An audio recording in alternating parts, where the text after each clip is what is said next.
Hey everyone, imagine this. Recently, New York City did something that left a lot of people around the world picking their jaws up off the floor.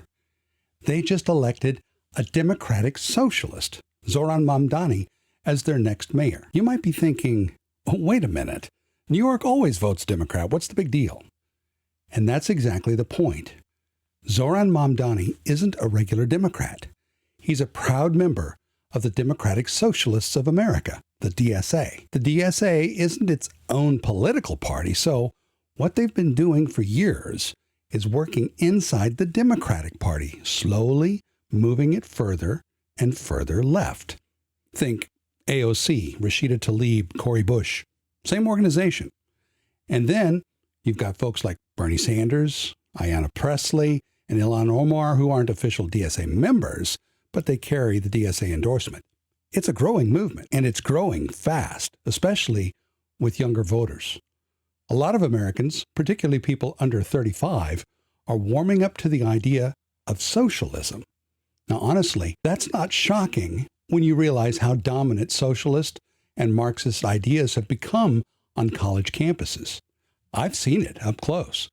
For years, I worked alongside professors at big universities, and later, when I was doing postgraduate research at Oxford on the religious beliefs of faculty, the pattern was crystal clear.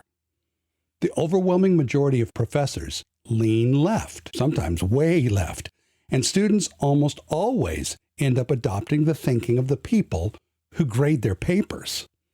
Even a lot of Christian colleges have drifted left over the last couple of decades, so the soil has been prepared. But here's why I'm talking to you about this today. Zoran Mamdani's win isn't just another election result. It's a flashing red sign that a certain set of ideas that used to be on the very edge of American politics, are now going mainstream. And my goal here isn't to pick a political fight. I'm a follower of Jesus.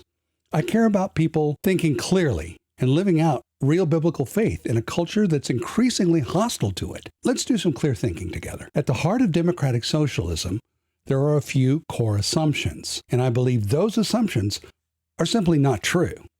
They don't match reality, and any policy built on untrue assumptions is going to create more human misery, not less. Let's start with the most basic question you can ask about anything. Is it actually real? Truth isn't just what makes us feel good or sounds noble.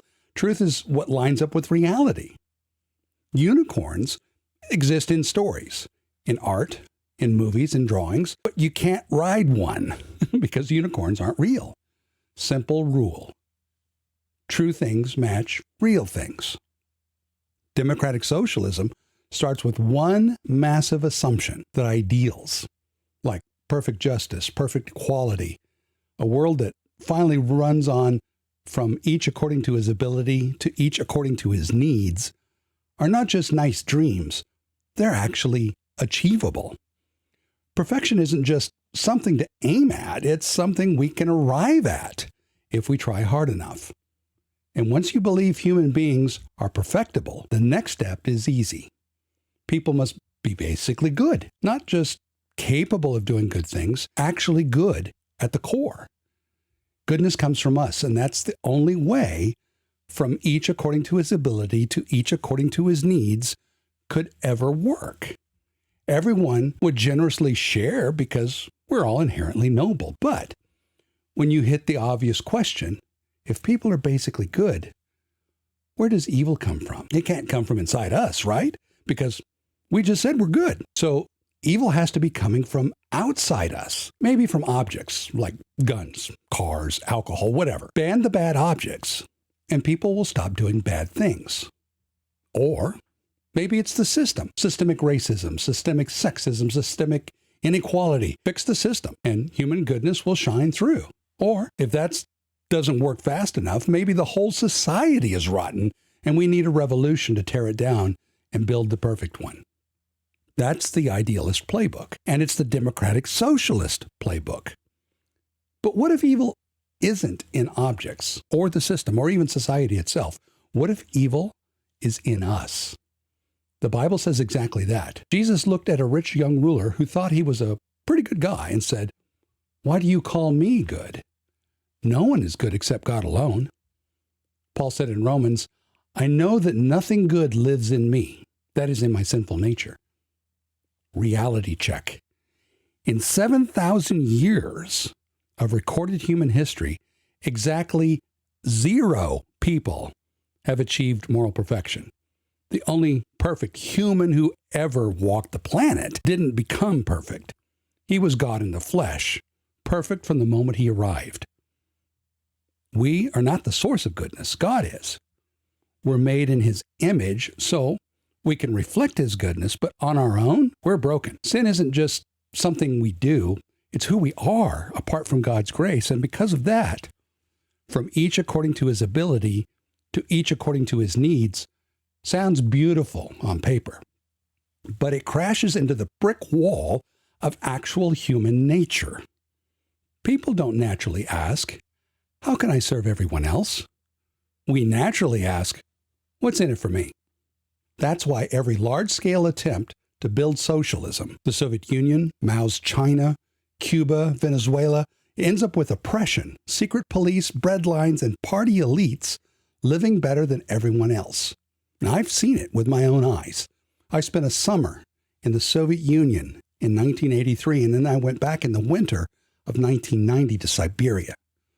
Everyone was equally poor, except the party members who had the cars and the dachas, while everyone else stood in line for bread that might not even be there. When you're convinced that utopia is not only desirable, but mandatory, anyone who won't get on board becomes an obstacle. First you persuade, then when that doesn't work, you coerce, and when coercion doesn't work, you cancel, imprison, or eliminate. History's tragically consistent on this point, and the people who resist the longest, usually Bible-believing Christians, because we keep saying there's only one king, and his kingdom is not of this world. So where does that leave us? It leaves us needing something socialism can never deliver: heart change. Real change doesn't come from new laws or 5-year plans or tearing down systems or wealth redistribution. Real change comes when people meet the God who loves them, even though they're broken, who entered his own creation, lived the perfect life that we couldn't live, died the death that we should have died, and rose again to prove that sin and death are defeated. That actually happened. That's reality.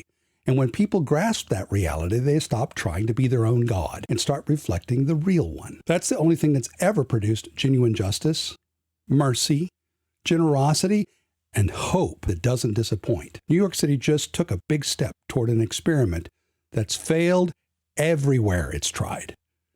My prayer is that a lot of us, left, right, and center, will wake up, think clearly, and turn to the only one who can actually fix what's broken. Thanks for listening. Let's keep talking about the stuff that really matters.